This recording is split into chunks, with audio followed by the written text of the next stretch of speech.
The story opens inside a dimly lit New York City bar. At a corner table sit three people, Nora, Hae Sung, and Arthur. They smile politely, speaking softly, sharing a moment that feels intimate, yet impossible to define. Across the room, an unseen couple whispers to each other, trying to guess the trio's relationship. Are they friends? Old lovers? Rivals? The film gives us no answer. Instead, it pulls us backward. 24 years back in time.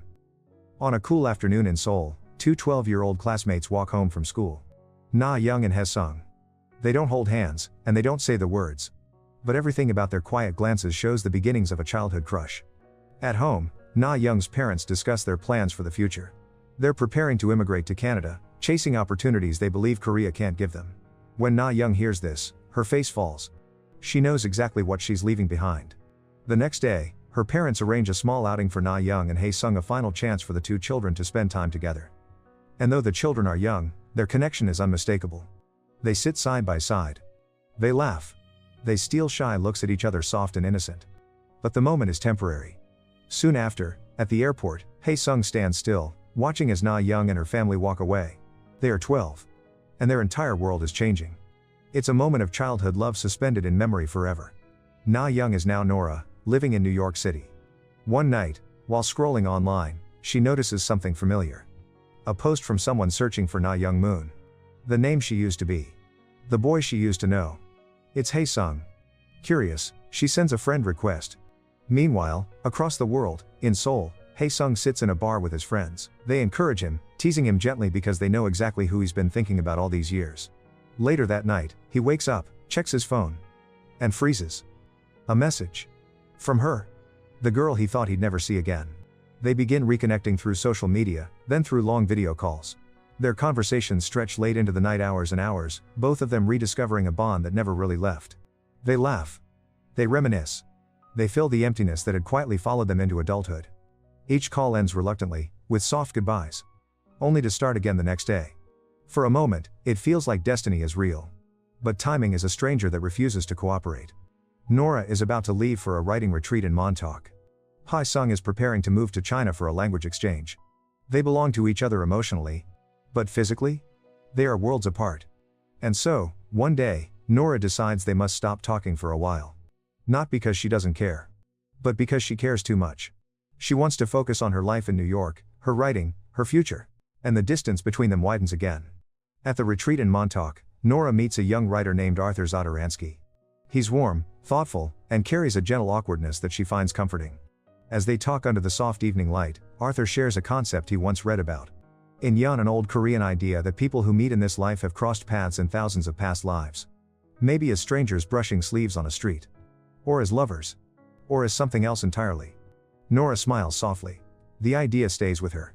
Slowly, naturally, Nora and Arthur fall in love. They move in together. They get married. Life moves forward. But somewhere in the back of her mind, there is still a boy standing at an airport in Seoul. Nora and Arthur now live in New York as a married couple. It's comfortable, stable, warm. Meanwhile, in Korea, Hae Sung is no longer dating his girlfriend. And the unanswered thread of his past pulls at him again. So he does something unexpected. Something bold, something emotional. He flies to New York. Not for business. Not for tourism. But for her. Nora. When she returns home that day, she tells Arthur that Hae Sung is coming. Arthur listens, quietly supportive, but insecure. Do you still have feelings for him? He asks gently. Nora insists she doesn't.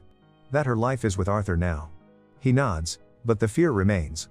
He confesses that sometimes he feels like a side character in her story. That her dreams, her language, even her sleep belong to a place he cannot reach. You dream in a language I don't understand, he says softly. Nora reassures him. She loves him. She chose him. She stays with him. But Arthur knows what this meeting means. He may not speak Korean. But he understands love. Nora meets Hae Sung at the park. The moment he sees her, he freezes. 12 years, then 12 more. He had imagined this reunion so many times. And now she stands in front of him, real and smiling. He smiles back.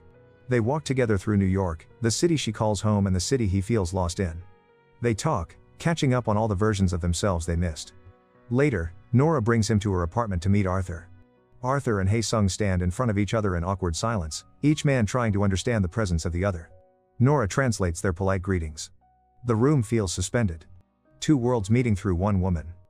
That night, the trio goes to a bar. The same scene we saw at the beginning of the movie. Nora sits between the two men. She translates, laughs, shifts between languages and memories. But slowly, she and Hae Sung slip into Korean, talking more freely as Arthur quietly listens. Arthur isn't angry, just aware. Aware that sometimes, the people we love carry entire histories we can never be part of. Hae Sung speaks gently. If things were different, if she never left, what would we be? Nora doesn't answer. There are no answers. Arthur only watches them, fully understanding that this meeting is a crossroads in all of their lives. Later that night, they return to Nora and Arthur's apartment. Hae Sung steps outside to wait for his Uber. Nora walks with him. The night is calm. A slight breeze carries sounds of distant traffic. They stand together, not touching, not speaking, just breathing the same air. He finally turns to her. Maybe this is a past life, he says quietly. And maybe in our next life, we'll be something else. Finally, the Uber arrives. Hae Sung steps toward it, turns back for one last look, and says, "I'll see you then." Nora watches as the car drives away. She stays there for a long moment. Not moving, not breathing. Only feeling the weight of all her lives colliding at once. Then she walks back up to her apartment. Arthur is there. He doesn't speak. He doesn't ask. He simply opens his arms. Nora collapses into him, crying softly. And Arthur holds her, quietly and gently. Not trying to fix anything. Just being there. In that silent embrace, the story of three lives finally settles into place. Not dramatic. Not tragic. Just human. Bittersweet. Quiet. Honest. If this story touched you even a little, don't forget to subscribe. We have more films just like this, quiet, painful, and unforgettable.